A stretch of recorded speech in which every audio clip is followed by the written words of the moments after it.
In today's lesson, I want to test how well you know some of the most common idioms in English.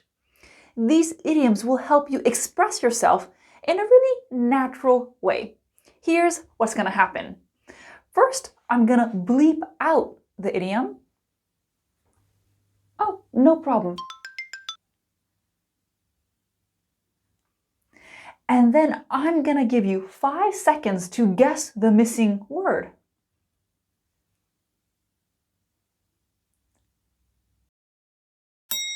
Take your time. And then, of course, I'll reveal the answer and give you the definition with examples. And if 5 seconds is too short for you, just pause the video and take your time. We're going to look at 28 idioms to be precise. Can you let me know in the comments below how many out of 28 you guessed correctly? If you guess 28 out of 28, I'll be really impressed. Let's say you get 15 out of 28. That might feel like a low score, but trust me, that's really not bad. So definitely let me know in the comments whatever your score is. My name's Arnell. Let's start. Okay, how can I help you today? Yes, that's correct. So sorry, I'll be with you in a minute. Oh, no problem.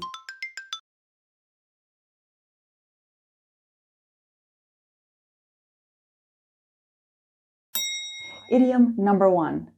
Take your time. Definition. Don't rush. I am happy to wait.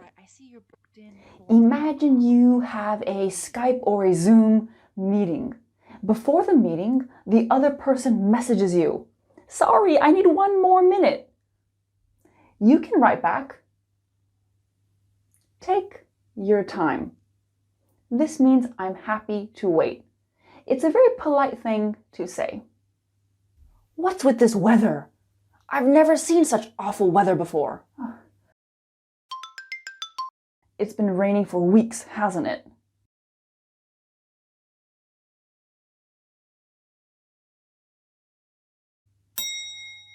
Idiom number 2.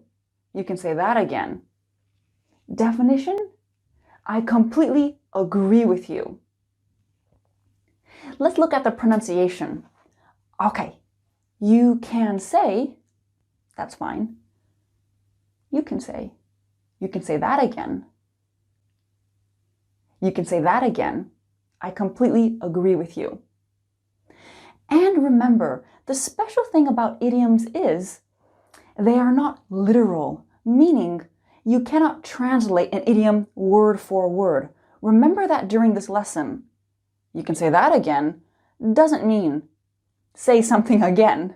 These meetings are a waste of time. Oh, you can say that again. These meetings are a waste of time. Name, please. Arnell, I have an appointment at 3 with a Dr. Beam, I think. Oh, Dr. Beam really is the nicest doctor in the whole world. You won't be disappointed.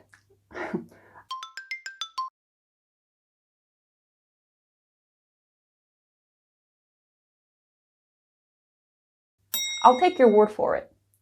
Definition: I believe you because I don't have any information. I've never met Dr. Beam. I have to trust you. You don't want to go to that restaurant. Take my word for it. Believe me. You can see, if you want to show you believe someone, you can say, I'll take your word for it. I'll take your word for it. If you want someone to believe you, we often just say, take my word for it. Do you have any plans for the weekend? Yeah, actually I have to finish 2 essays and I have to help my roommate move. It sounds like... Yeah.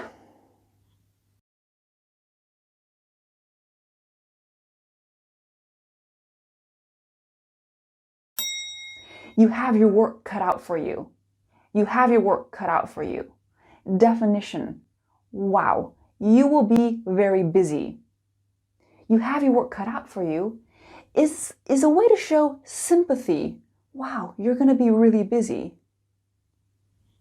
For example, did you hear? Eric is going to renovate that old house on Westwood Drive.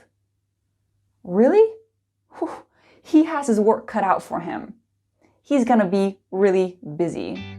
Okay, imagine I'm a boss and I get a message from an employee, Ted, and it's Friday morning. Sorry, I can't come in today. I don't feel well.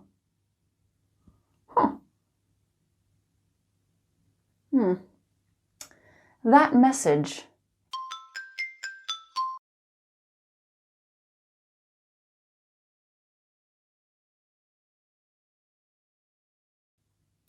definition. After many bad things, this is a final thing. No more. Because look, let's go back.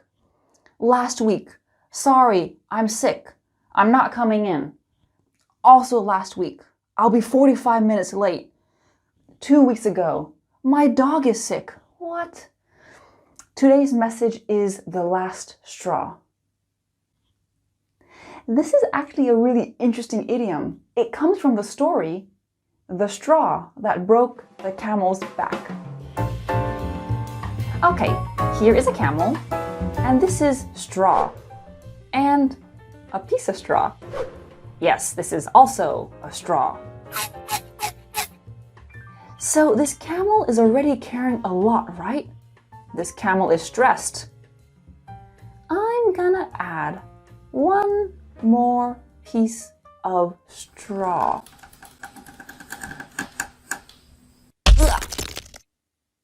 It was the straw that broke the camel's back. It was the last straw. Why did Will and Gina break up? Well, you know how Gina's always late, right? Well, she was over an hour late for Will's work dinner. I think that was the last straw.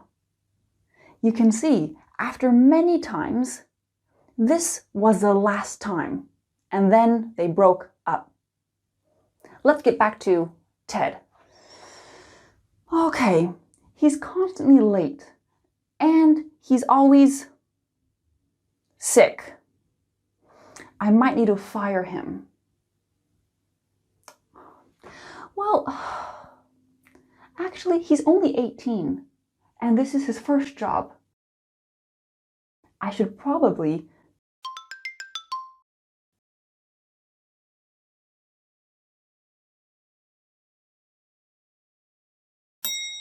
cut him some slack. Definition. Don't be so critical. Oh, I hate this software. I suck at technology. Cut yourself some slack. You just started using it. Don't be so critical. Okay, so back to Ted again. I need to cut him some slack. So I won't fire him, but I will speak to him. I might need to fire him in the future, but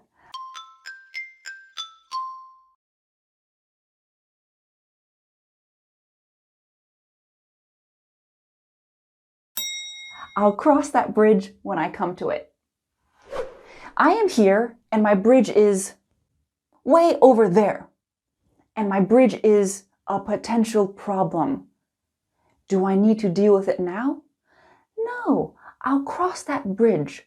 I'll deal with the problem if it comes up.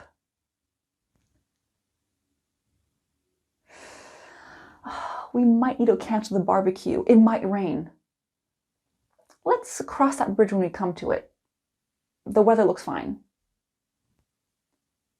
I'll cross that bridge when I come to it, or I'll cross that bridge when I get to it.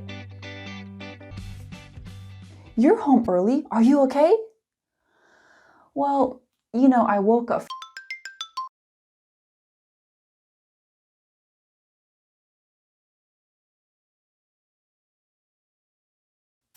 feeling under the weather. This means you feel a little bit sick. Maybe you have a cold. I woke up feeling under the weather. You look a bit under the weather. Are you okay?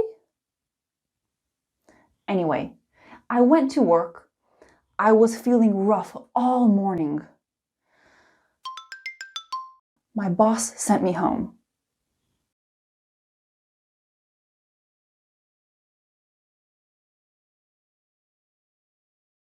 Long story short, we use this idiom when there's kind of a big story, but it's not important. The ending is important. We make a long story short. I canceled the flight, but I didn't get my money back. I called the airline, and the airline told me to call the bank. I called my bank, and the bank said, call the airline. Long story short, someone helped me and I got my money back.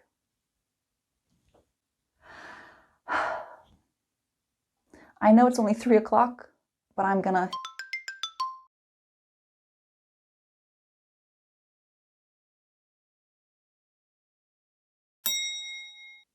hit the sack. Go to bed.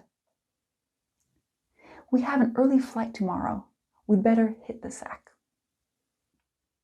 Okay, I work from home, which is nice, but I'm always in the same place, same house, same office, same computer, same.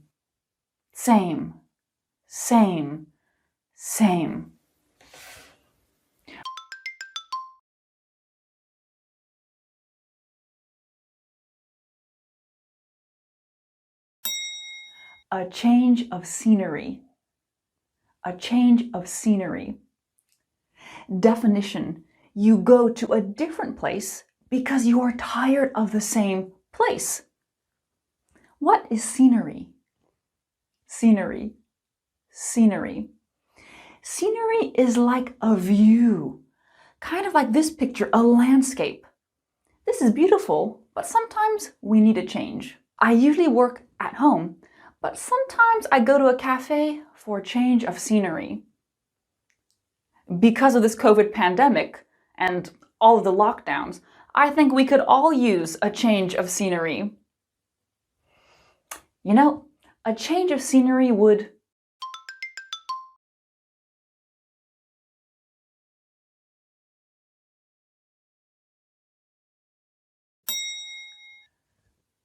Number 2, do someone good.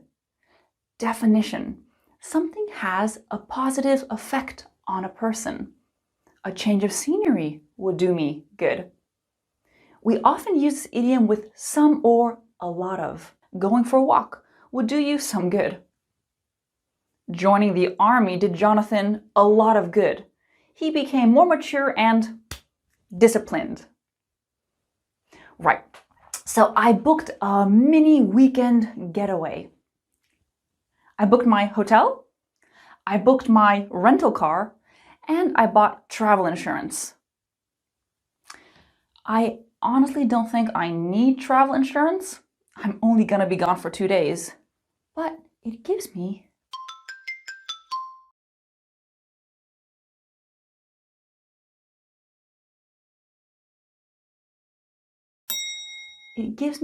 peace of mind. Definition: you are relaxed because you don't need to worry. You can really think about it like your mind is at peace. I just installed a security camera outside my front door. Oh, did something happen? No, it's just for peace of mind. I feel better if there's a camera there. What kind of things in life do we do for peace of mind? People buy insurance, people save money, or they do things like arrive really early for a train or a flight. How was your trip? It was okay. It was good, but I think I'm bored. I'm tired of everything. I want to feel better. I want to feel healthier. You could stop drinking so much coffee. No. You could join a gym. That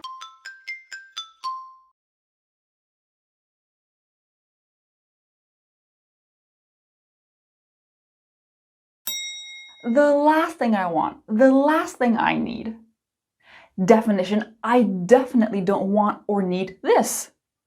Joining a gym is the last thing I want to do. Hey, if you complete this 100-question survey, you might win $100. The last thing I need right now is more work. I definitely don't want to do this. End position, front position, both are fine. I have an appointment at 4 with Joanne. She's the last person I want to see. So we can say something is the last thing I want or need, or someone is the last person I want to see, to talk to have dinner with. Right, back to joining a gym. I should and do it.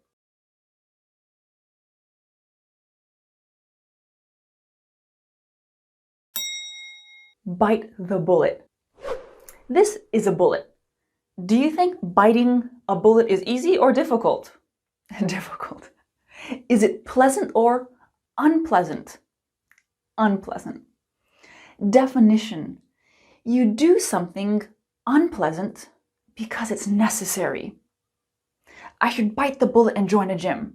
I don't want to do that, but it would be good for me.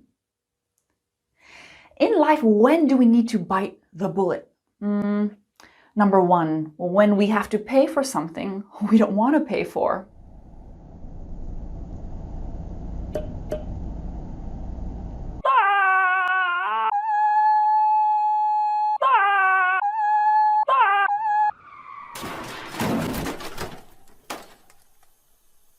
That accident was obviously not my fault. You saw the mole. But I bit the bullet and I agreed to pay for a new mailbox. Number 2, when we have to do something that scares us. I hate making phone calls in English. Just bite the bullet and do it. You have to speak to a doctor. Or number 3, when we have to apologize to someone and we don't want to. I know you don't like Bruce, but you should probably bite the bullet and say sorry. You have an interview tomorrow, right?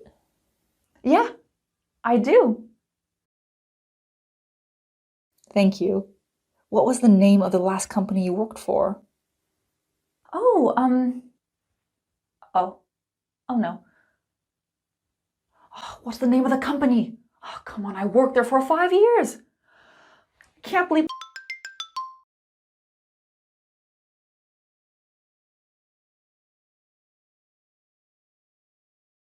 Oh, come on. Arnell, say something. Say something, say anything, say something. Could you repeat the question, please? Next idiom.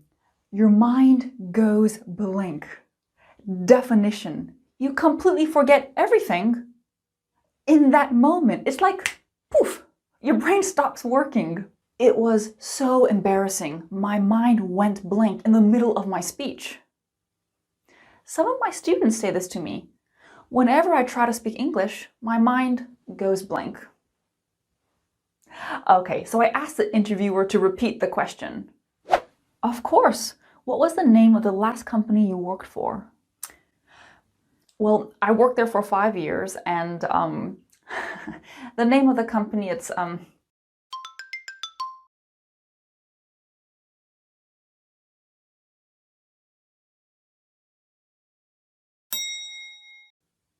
something is on the tip of your tongue.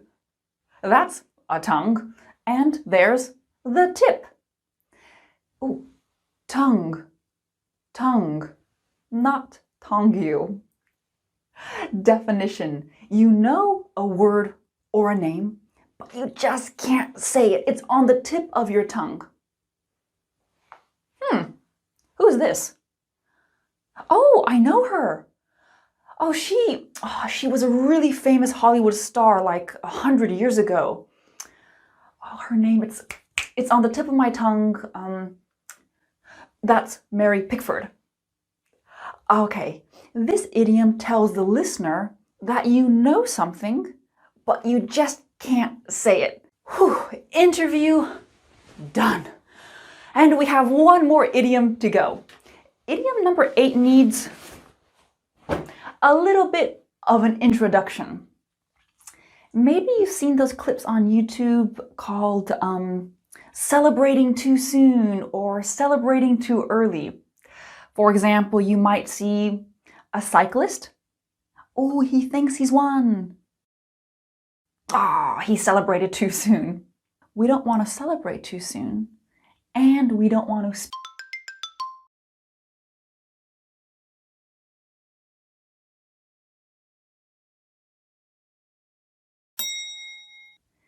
I don't want to speak too soon, but I think I got the job. Definition. You feel something good is gonna happen, but you're not 100% sure. You want to be a little bit careful. How are sales this month? I don't want to speak too soon, but I think this could be our best month ever.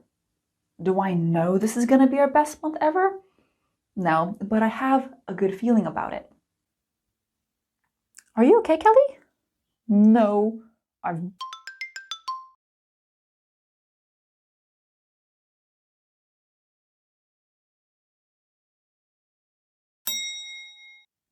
I told Bruce that I could finish all these reports by Friday. To bite off more than you can chew. Definition. You agree to do more than you are capable of, and this causes stress. Normally, when we take a bite out of something, we chew like this. But if our bite is too big, we struggle, right?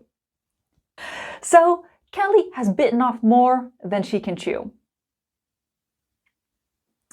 I think our governor bit off more than he can chew with his plan to reduce crime by 90% in 6 months. I don't think that's going to happen. He's definitely bitten off more than he can chew. I suppose it's just my job, you know, it's all these people dependent on me, tens of millions of dollars at stake, you know, it's sometimes I feel like I've bitten off more than I can chew, you know? You take care of my niece, my love. Well, Kelly, maybe I can.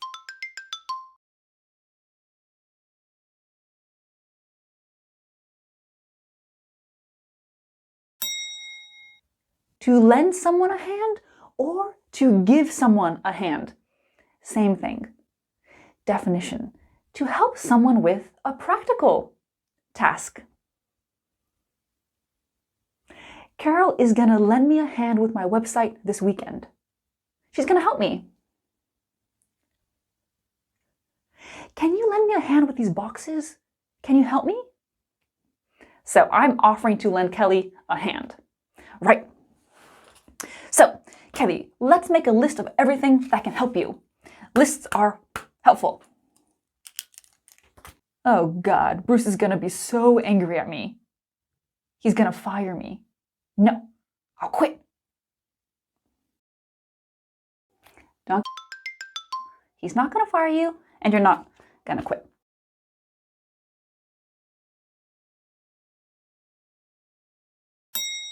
To get ahead of yourself. To get ahead of yourself.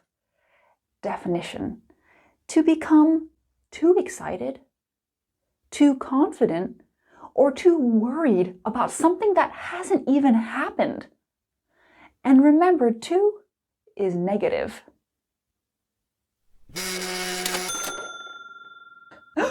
I made one sale. Oh my God. If I make a sale every day, no. If I make 20 sales every day, I can quit my job. Okay, I think I'm getting ahead of myself. I'm getting too excited and confident about something that hasn't even happened. Don't get ahead of yourself and think you already won the match. There's still a long way to go. Come on, list of solutions. What can you do to make your situation better? Well, I could ask Bruce for an extension. Yes, ask for an extension. That will give you more time. Ask Bruce for extension. What else? I could work overtime for the next few days. Yeah, you could work overtime. Work overtime. Ooh, I could call in sick on Friday, so I don't need to come to work. I think you're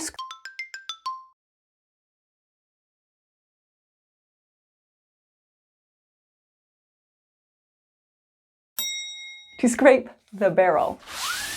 This is a barrel, and let's say it's full of olives. The olives at the top are easy to get, right? But as you get to the bottom of the barrel, you need to start scraping. You need to scrape the bottom. Is the stuff at the bottom any good? No. Definition: there are no more good options or ideas, so you choose inferior. You choose or think of inferior options or ideas.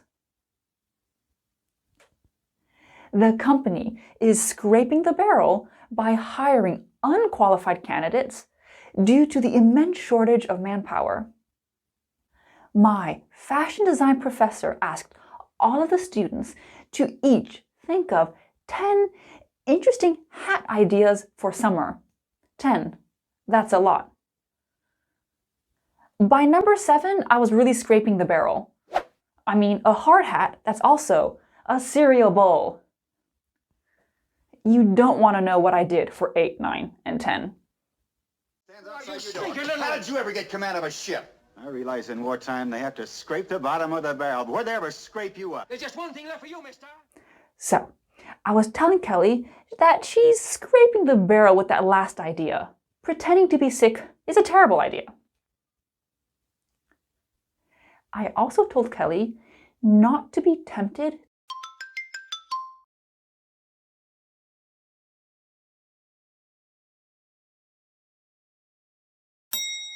to cut corners. Here we have an aerial view, and here we see a corner. Normally we drive like this. But if someone wants to save time, they do this. They are kind of cutting off the corner. Is it faster? Yes. But is it correct? No. To cut corners, definition: you do something to save time or money, but you sacrifice the quality. So yes, you save time and money, but the quality also goes down. Do you think reducing staff training from 2 weeks to 1 week is being more efficient? Or is it just cutting corners? I know Kelly has a lot to do, but I'm also at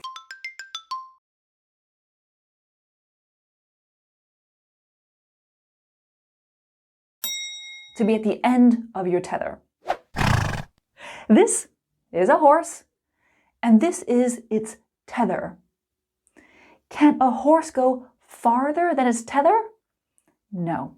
Definition: you are at your limit in terms of ideas, energy, resources.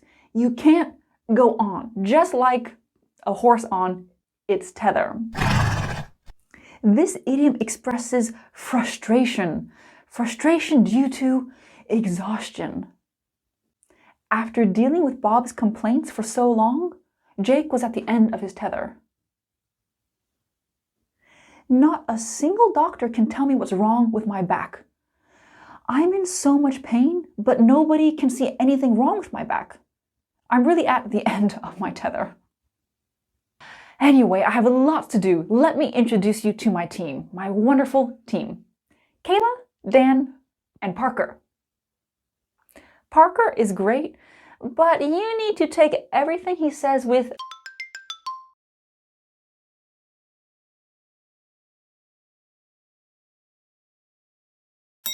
to take something with a grain of salt or a pinch of salt. Grain is more common in American English and pinch is more common in British English, but they are the same thing. Definition. You do not believe something because you think it's exaggerated or it's just a half-truth.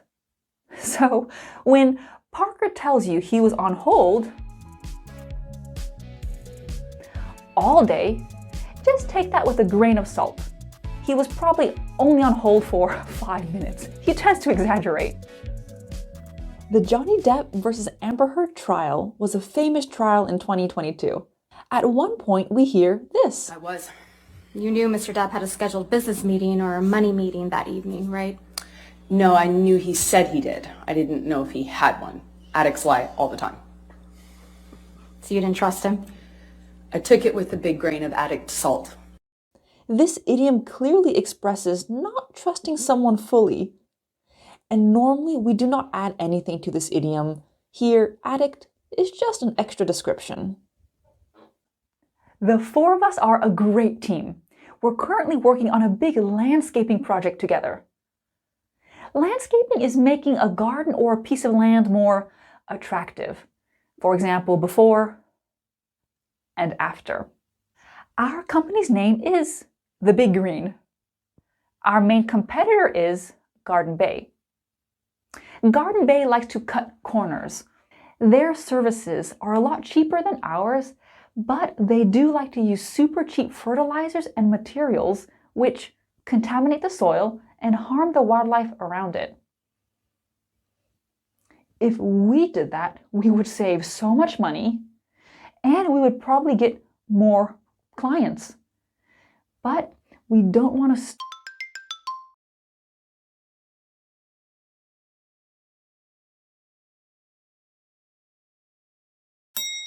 to stoop to someone's level. Stoop. What is stoop? Stoop. Stoop is when you bend down a little bit like this. Stoop. Stoop. So for example, if you're really tall and need to walk through a doorway, you might need to stoop to get through it. With this idiom, we mean you go down morally.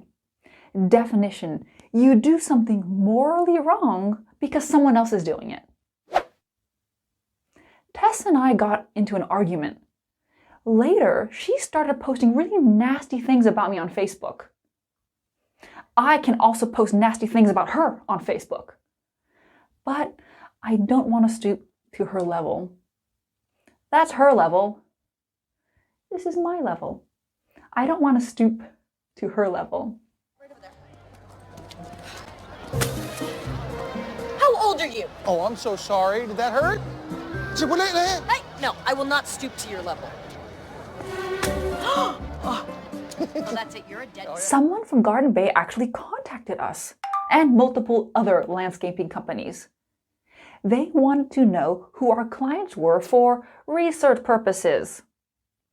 Apparently they're trying to publish an article on customer demographics. I don't believe them. I think they're trying to steal our clients. But do I have proof of this? No, I don't have proof. I decided to give them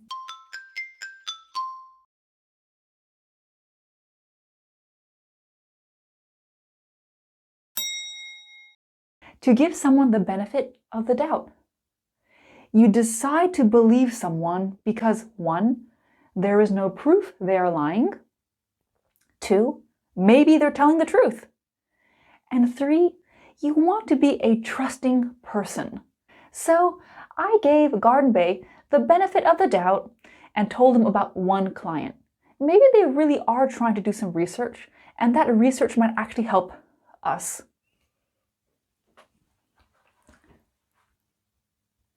Rick has a history of lying, but I decided to give him the benefit of the doubt when he told me that he was late for work because his grandma had needed his help. I mean, maybe his grandma really needed help. You should always help your grandma. Back to my team. We work really well together. When we get a new client, we put all the client's ideas and our ideas into a hat. Yes, a literal hat. Hear me out.